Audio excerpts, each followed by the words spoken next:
Welcome to PreciousMetalsInvesting.com. My name is Ted Sudol, and I have the pleasure of having as my guest today Paul Majenvik. Paul is the author of Precious Metals Investing for Dummies. He also has his own website, RavenCapitalist.com. Welcome, Well, Paul. good to be back and in part 3 of the series, right? The 4-part series. So make sure you take a look at the prior ones. The first one that talked about collapses in general, set the stage. Part 2 was about an economic collapse, which is the worst of them, actually. In this one, in part 3, or in this particular segment, we're going to talk about a debt collapse. And stay tuned because the video that follows will be about the currency collapse. Now, what is a debt collapse? Now, the thing is this. A debt collapse is more common and more isolated, so people don't actually see it as an issue. What does it mean to have a debt collapse? Well, whenever an individual or a company or possibly an industry or a nation, whenever it overindulges, and borrows a lot of money for a variety of reasons, you're talking about taking on debt. So you have issues of who? Borrowers and those who are borrowing money and those who are lending the money. So in a debt collapse, of all the collapses we'll be talking about in this series, this is, I don't know, how do I put this without sounding, it's the least troublesome of the three. Okay, I'll put it that way. Okay, in other words, don't get me wrong, a debt collapse is a terrible thing, etc. But the point is this. For example, take a case of, well, maybe your neighbor who borrowed too much because of all sorts of things on their credit cards or whatever, and you have a situation where maybe they're making 50 grand a year, and maybe they borrowed, I don't know, and maybe they barely make ends meet. And because they couldn't, have the money to buy enough, they had to get into debt. They borrowed for this luxury, or borrowed for that vacation, or borrowed to do this spending, or whatever it is. So the point is that keep in mind that no matter who you are, a government or a company or an individual, when you hear about making ends meet, what does it mean? You have to spend within your means. And it means is that if you have $5,000 coming in on a monthly basis, then your spending, your income, if your income is $5,000 or incoming revenue or cash flow is $5,000, then your outflow should be $5,000 or less. Right? I mean, this is like an amazing economic concept. Don't spend more than you get into. Because what happens if you spend more than you have? Then you have to borrow, right? Whether it's a credit card or a second mortgage on a home or whatever. So we've seen debt collapses happen constantly. Somebody filed for bankruptcy, and what happened is that to the proper legal courts, the debt courts, the judge ruled, well, in this particular case, this one is we have to clear all debts because they cleared the slate. You get a ruined credit report for the most part, but you don't go to debtor's prison. At least not yet. I don't know where it's trending with this. But the point is that the debt gets basically wiped off. I mean, there's different kinds. I'm kind of simplifying it, but this is just for the example. Talk to a debt attorney if you want to learn more about the different types of bankruptcy. But in other words, that's wiped out. Now, this individual has a new lease on life, or this company, or whatever, and they can get back on a track, and hopefully they don't get into the same mess again with overindulgence and too much debt, too much spending, too much debt.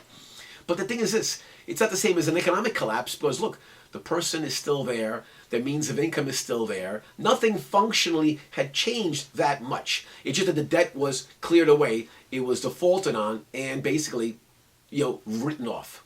Whereas, so what happens to the other side, which is the lender? Well, if it's a bank, by and large, they have to write it off as a loss. And for the most part, since we're in our banking system, you have a situation where sometimes the banks like that might get bailed out themselves by the lender of last resort, which is the Federal Reserve. There's a mechanism in place, for this type of collapse, the debt collapse. So you're all familiar with it on a singular level. But what happens at a national level? What happens when a government on our behalf or your behalf, whatever, on behalf of society, spends more than it takes in? Which is what we have in the United States. We are trillions and trillions in the debt, and when you count other types of debt, like unfunded liabilities, whatever, it could be hundreds of trillions, which is incredible. So it's not going to be paid back. So a debt collapse is one of the more likely things, unless they print up so much money that the money will be worthless, and that's one way out of it. But let's say you couldn't, default to that type of mechanism, to pay this debt off. In other words, imagine if somebody loaned you money, and you always say, oh, okay, I'll pay it back. You write on a piece of paper, here you go. I wrote a check for $1 million, my debt's gone. But what you're paying with has been greatly diminished. You and I couldn't do that, but a sovereign government has the potential to do that. And so the debt collapses, these are some of the issues involved with Greece and a lot of other countries that have been spending beyond their means, and the fill in the gap was debt. And what does it mean? Like with Greece, they borrowed a lot of money from other countries through the European common market. In the United States, when we borrowing too much, what do? The lenders, our last resort is, when the government spends too much, it goes into treasury debt, and this treasury debt is either owned by the Federal Reserve or many international sources out there like China and, etc. So the point is this: what happens if you can't pay back that debt? Well, again, by and large, the physical economy, will stay in place. I mean, it's not like if, like, when your mortgage, you can't pay a mortgage. It's not like if that house disappears. It's not like if, businesses or assets or manufacturing outlets disappear. From an economic point of view, those things are still there. But the point is, there has to be some kind of mechanism in place, or something that will unfold, to put in a new situation in terms of payment and exchange of value. So in the terms of debt, it gets wiped out, and the lender loses a lot of money. But again, it doesn't cause, how do I put this? I mean, don't get me wrong, it's not going to be an easy thing. On the economic level, what happens? A lot of lenders will end up filing for bankruptcy, but at least in terms of a total infrastructure, it's not that, detrimental a thing as an economic collapse. An economic collapse, that's the more serious thing, because that destroys many lives and an entire infrastructure. Debt, even to a massive scale, you can somehow mitigate it, and you can get back on your feet a few weeks later, or a month later, or whatever, or even a year later. So countries have been able to withstand some of these kind of crises, and the only turbulence that happens in the meanwhile would be what? Well, what if the lenders now don't have any money because it's been wiped clean? What will they have to do if they need the money? Then they may have to do things like, say, I don't know, sell their investments, and that could have an impact on the stock market, etc. But at least life would go on after a debt collapse. All right? So to bring this into people's personal experience, recent experience, where would you fit the recent banking crisis and the banking bailout? Would that be a debt crisis? Yeah, those are debt crises, and in many cases, some institutions did go under, whatever, but in terms of total societal and economic infrastructure, it might have been a blip for the most part. I hate to put it that way. I mean, real lives and real people and real financial consequences accrued, but we're really talking about the broad brush of a picture. The economy would move on. People who lost money would have to pick up the pieces and move on, and it's a savage thing, but it's not the same as an economic collapse where you can have things like starvation and rioting and whatever. I mean, that's a different matter. So what ended up happening with a lot of these elements is that the lender of last resort with the Federal Reserve, and when you hear QE2, etc., this is all printing up money, but it was loaned out to various entities to bail them out, and hopefully when they get back on their feet, there's a repayment schedule hopefully put in place. But well, we keep our fingers crossed, whatever. But debt collapse, that's the second type of collapse. This one is going to be a more likely scenario for many places across the landscape, and it'll happen to some other extents as well. Like, for example, with the recent collapse in oil, remember in late 2014, oil collapsed from roughly around 100 to roughly around $40 or $50. Well, the thing is, for you and me as consumers, that was an economic benefit.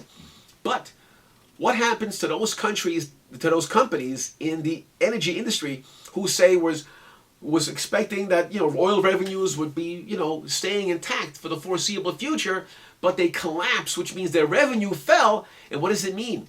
Before they were able to meet their needs, right? Inflow of money and outflow of expenses was roughly in par, but if your revenue fell, now what? Now you have to fill in the blank with debt, which means that you'll see energy companies have either a financial crisis or bankruptcy, because in that case it was a debt crisis. I mean, the company's assets probably be bought by pennies on a dollar by some other entities, and life will go on in terms of the resources and some of the people in place, but the company itself would go bankrupt in that regard. So that would be a debt crisis. So the most likely scenario of the three, a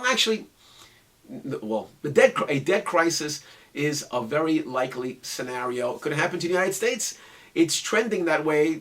It might not. We have a reserve currency, and we have essentially the strongest economy among many bad economies, or we're like the prettiest house on an ugly block. Call it what you will, but a debt collapse for us is, it won't happen next week or next month.